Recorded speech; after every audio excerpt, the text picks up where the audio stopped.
Thank you, Dr. Crew. And I want to put the graduates at ease.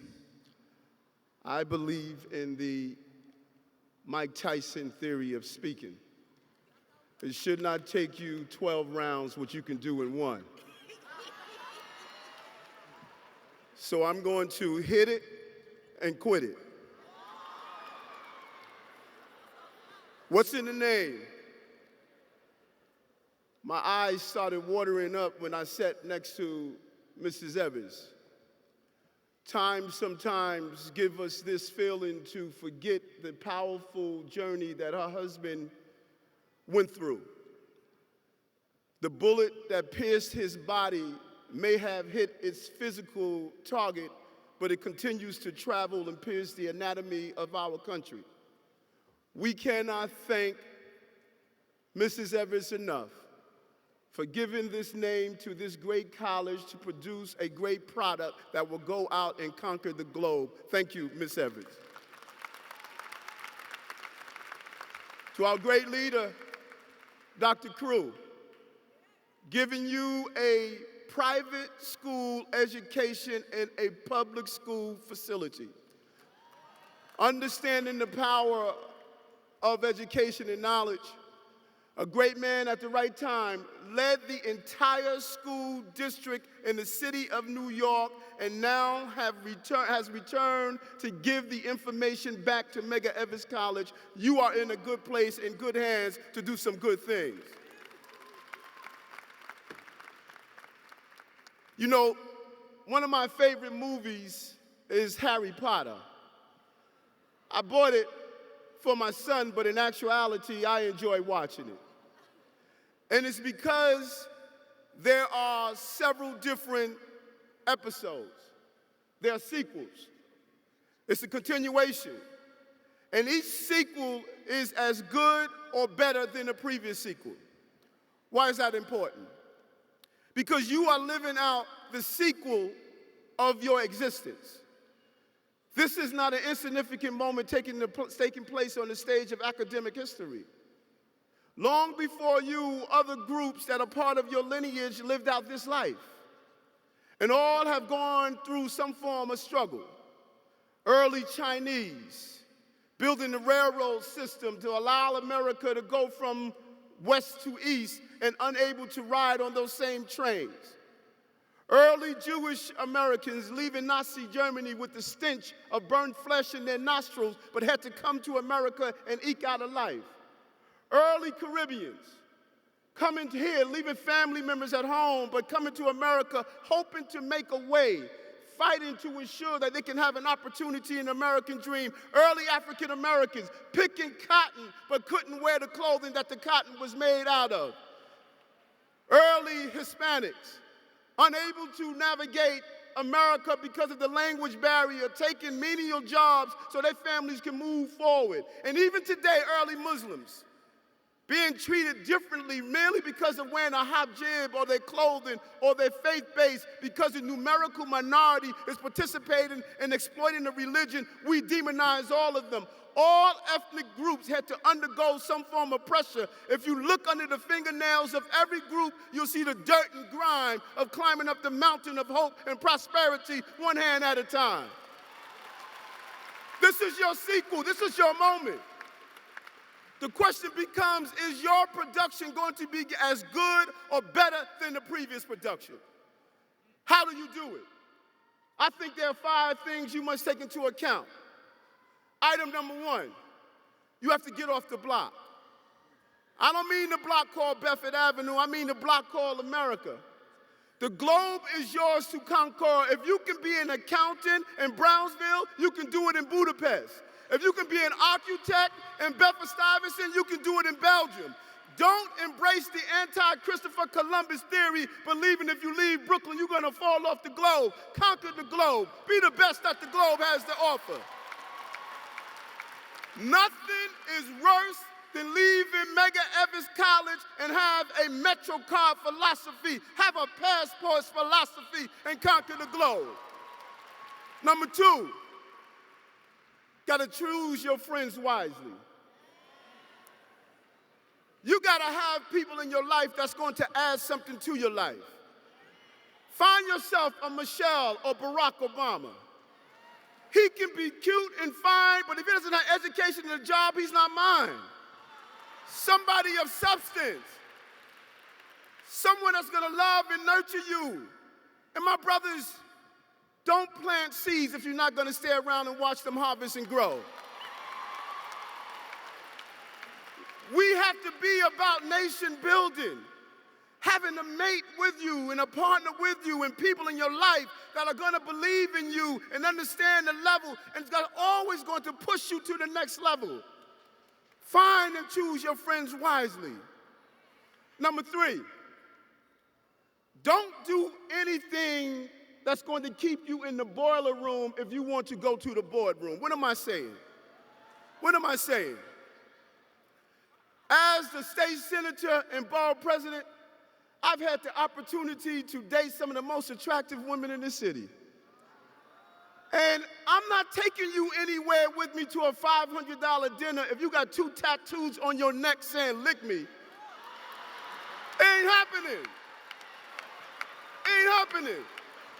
I'm trying to cut a multi-million-dollar deal. I'm sitting down with the mayor of Beijing or Shanghai, or I'm in Baku, and they trying to read what you got on your neck. Or you got a man, you getting ready to close a major deal as your own company or corporation, and your male friend or husband has "Thug for Life" wrote on his hand. Who's gonna deal with you? When you play where the big boys and the big girls play, everything you do, people watch. If you use the wrong fork to eat your salad, that would kill a deal. People watch the way you walk, the way you talk, how you shake a hand. They look at your eyes and determine if you're right. People look at their meal before they eat it. People look at your presentation before they take you serious. Everything about you must say power. That's how you move.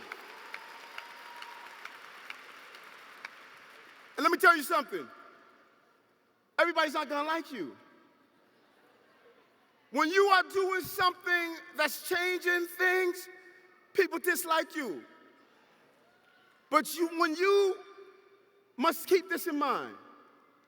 You are lions. Rule this place like a lion. Lions don't lose sleep about the opinions of sheep. They don't. So what you do, while you are sitting down and dining at the table of success, turn your haters into your waiters and give them a 15% tip, because you're moving forward and moving on. This is where we're going. And this is what Medgar Evers is all about.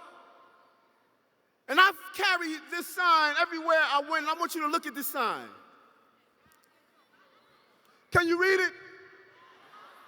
Now read it again, but read the first 2 letters first. I am possible. I am possible.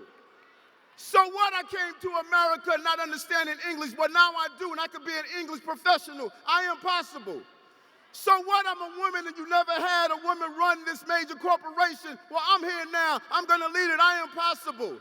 So what? I didn't have any understanding of mathematics, but now I'm going to become a mathematics major and PhD. I am possible. So what? No one was able to find a discovery for cancer, but now I'm on the scene and I'm going to find that discovery. I am possible. This is about possibilities and looking at a sign and looking at whatever we do and say, I don't care what is wrote here. I know what I am, and I am possible. That's what we're talking about, being possible. And the possibilities is a Medgar Evers. The journey's not going to be easy. Let me tell you, I don't wake up one day unafraid. I have been afraid so often that I have learned to befriend the symptoms of fear. If you're going to move and push the envelope, you are going to be afraid and uncomfortable all the time. And you don't have to be the best. There's nothing special about Eric Adams. In my good years, I was a D student. But a whole lot of A students can't call themselves Borough President. So it's not about what you do just academically. School teaches you how to think with your mind, but life teaches you how to live with your heart. Don't let folks get in your way. Don't allow the baggage to get in your way. Be diverse.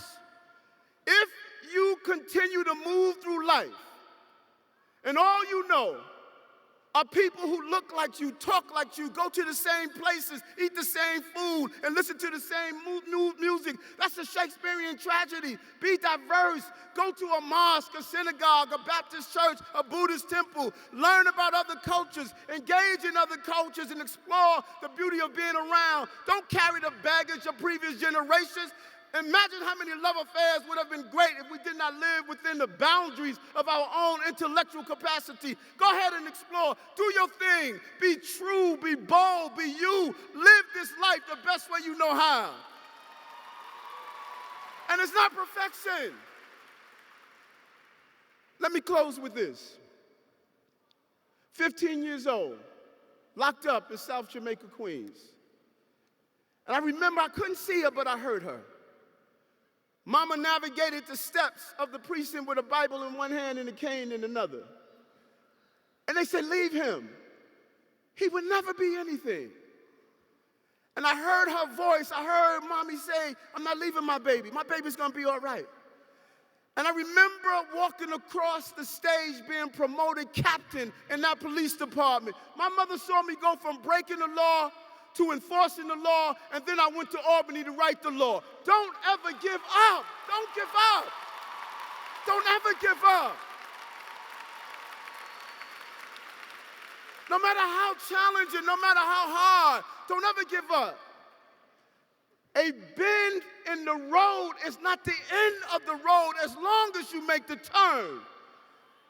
And so no matter what they say and what they do and what they talk to you about, who do you think you are? Who do you think you're going to become? Who do you think you're going to be? When Barack Obama wanted to run for president, everybody said, who do you think you are? It wasn't that who Barack thought he was is who they thought they were not. So when I start talking about in 7 years becoming mayor and people can't understand it, it's not who I think I am, it's who they think they are not. Reach for the stars, and you will get there. Proud school. Proud people, proud moment. This is your opportunity to go out and grab this globe and take it where you want it to be. Medgar Evers, you have a proud name.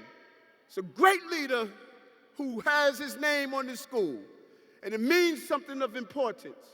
And this is your opportunity to let everyone know that that college and that symbol, you are the ambassadors for change. I believe in you. The faculty believe in you. Your family believe in you. Now let's go out and make it happen. Thank you, Medgar Evers.